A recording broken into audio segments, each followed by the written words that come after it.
parce que pour moi, il y avait encore justement la porte était encore ouverte sur 2 chantiers, j'ai envie de dire, pour Dembélé, à savoir Kylian Mbappé, même si c'était compliqué, mais on connaît la machine Real, la machine médiatique. Je peux te dire que si le Real avait tapé le PSG et que le Real était allé au bout, tu auras entendu parler du Ballon d'Or Kylian Mbappé en long, en large et en travers. T'en as entendu parler. Je te dis pas que ça serait fait, je te dis que ça aurait relancé le truc. J'en ai parlé l'autre jour et je suis assez convaincu de ça. Ça, cette piste-là, elle est écartée. Après, la deuxième piste, c'était évidemment Yamal, compte tenu de l'impact qu'il a pu avoir en termes d'action et de son explosion cette année.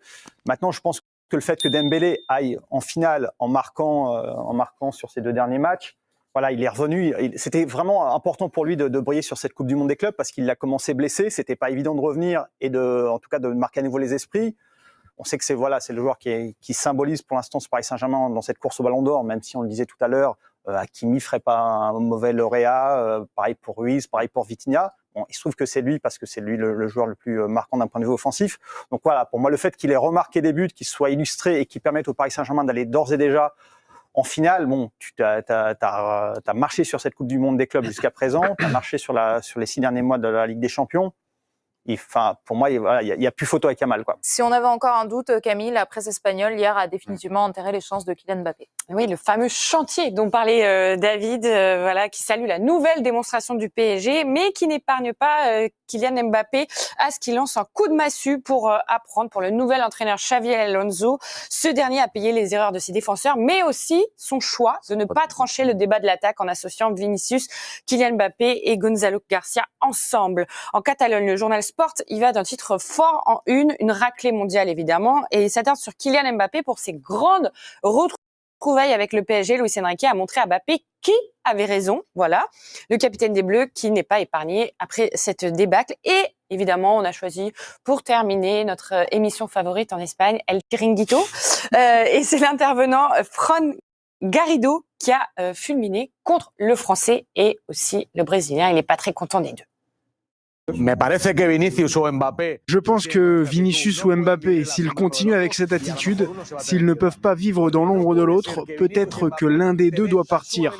Tu ne peux pas concevoir que Vinicius ou Mbappé donnent extrêmement peu à une équipe comme le Real Madrid, alors qu'ils sont considérés comme la vitrine offensive du club. Mais comment on fait si Mbappé et Vinicius ne peuvent pas être ensemble sur le terrain ? Où est le respect pour l'écusson du Real Madrid ? On revient sur Dembélé dans quelques instants, mais mettons fin à ce débat Mbappé. Il peut espérer quoi ? Top 5 ? Non. Top 10 ? Possible. 10e. Tout juste, vous êtes sévère. 10e. Non, je suis pas sévère. Je vois la performance du Paris Saint-Germain. Damien énumérait les noms qui sont des possibles prétendants déjà aux 5 premières places. Vous rajoutez là-dedans Rafinha, vous rajoutez là-dedans Yamal, vous rajoutez là-dedans Salah. Quels sont les faits marquants Est-ce que Kylian Mbappé a imprégné la rétine sur peut-être un classico où il y a aussi ses statistiques quand même. Oui, après, ou Pichichi, il faut voir contre qui tu marques aussi. Il faut débattre. Ça peut importe. Voilà, pour moi, il a fait 2 bons classicos. Oui, mais en tout cas, ça suffit pas pour être Liga et ça suffit pas pour être top 10. Real, il impacte de toute façon, quoi qu'il arrive, ce club-là impacte les votants. Donc, qu'on soit d'accord ou pas, pour moi, il peut pas ne pas être top 10, quoi. Après, il y a quand même quelque chose qui joue très nettement en faveur de Dembélé, c'est la chronologie. Les votants, comme tu dis, vont pas tarder à voter. Pour moi, le concurrent aujourd'hui qui était le plus sérieux pour Dembélé hors parisien, c'est Lamine Yamal. Comment a fini Lamine Yamal sur une défaite en Ligue des Nations ? Depuis, il n'a pas joué.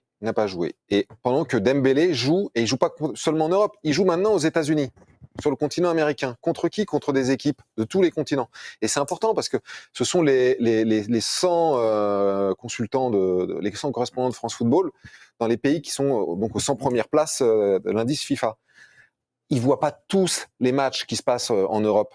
Parfois, c'est beaucoup d'images sur YouTube, des résumés, des actions mythiques un peu. Et c'est vrai que Yamal a ce côté hyper spectaculaire que n'a pas toujours Dembélé. Il y a pourtant 3 critères. Non, mais on est d'accord. Oui, Ouais, alors, mais on le peut reste des critères, je sais espérer pas s'il est toujours. que cette Coupe du Monde des clubs ait un impact pour Là, elle a les votants forcément un sud-américains, impact. par exemple. Moi, je pense qu'elle a un impact qui va être conséquent. Moi, je pense que Dembélé est devant sur deux des trois critères. Et c'est quoi L'impact de la personnalité dans l'équipe. C'est-à-dire l'équipe, qu'autant Yamal est un joueur plus talentueux. Ouais, mais il a un impact sur le résultat du Barça quand même. Offensif. Quand tu vois Dembélé, ce qu'il produit en termes d'offensif et de défensif, je pense que ce qui a beaucoup marqué les gens, et ce qui a beaucoup été mis en avant ces derniers temps, notamment pour imprégner, parce que ça se voit pas toujours dans le commun des mortels qui regardent le match, les courses défensives, les pressings, ça a été mis beaucoup en avant, et ça s'est vu encore hier, où les 2 premiers buts, les 2 défenseurs centraux, qui sont quand même pas n'importe qui, sont en totale panique de voir arriver Dembélé dans le coin, qui rôde et qui perd 2 ballons que n'importe quel bon défenseur lambda ne perdrait pas. Je pense que sur le fair play aussi, parce que c'est le critère numéro 3. Le deuxième critère, selon vous, il est devant. Et je pense qu'en plus, non seulement Yamal a chambré un peu, à voir comment les gens prendront ça. Moi, je trouve que c'est un peu too much la manière dont il parfois présente les choses. On est à la limite de l'irrespect par moment, notamment ce qui s'est passé avec Cristiano Ronaldo. Je pense que Dembélé est un garçon beaucoup plus humble, tout ça. Sur ce critère-là, il est mature, il est largement devant. Donc sur 2 des 3 critères, moi je mettrais Dembélé devant. Donc il y a aussi le palmarès. Et puis le palmarès, évidemment. Si tu gagnes, même si tu la gagnes pas. Malheureusement pour certains, ça n'a pas toujours été suffisant. Je pense à Ribéry notamment, par exemple. Mais alors c'était pas tout à fait les mêmes critères à l'époque.